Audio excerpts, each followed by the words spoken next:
কিচ্ছু হয় না, খালি ই করে লাগাই দেবে, সব কিছু নিচে ঠিক আছে। কাকি কাকি সত্তর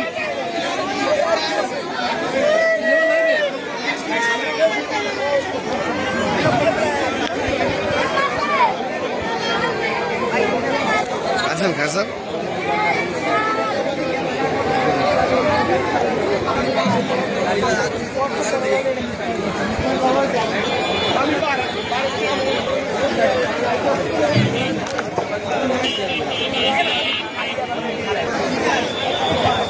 রোড নদী তেলের পাম্পে ভয়াবহ আগুন।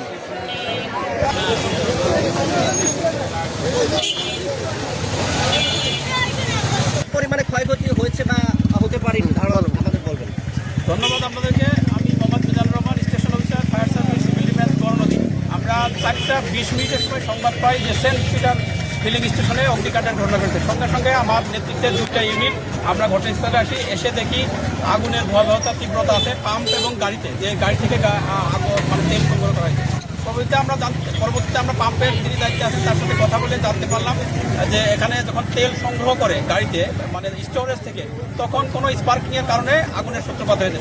আগুনের সূত্রপাতের সঙ্গে সঙ্গে ড্রাইভার গাড়িটা সামনের দিকে অগ্রসর হয়ে রাস্তায় চলে আসে। সাথে সাথে আমরা আমাদের যে ফর্ম আছে সেটার মাধ্যমে আমরা দ্রুততার ভিত্তিতে অগ্নি নির্বাপনে সক্ষম হই। ক্ষয়ক্ষতির পরিমাণ কি? আমরা যেটা দেখছি এখানে গাড়িতে যে জ্বালানি ছিল সেটাই আমরা দেখছেন কোনো ক্ষয়ক্ষতি হয় নাই। আমরা আশা করছি যে গাড়ির ভিতরে জ্বালানি ছিল সেটা অক্ষত আছে এবং পাম্পও অক্ষত আছে। বর্তমান সবকিছু স্বাভাবিক আছে। ধন্যবাদ।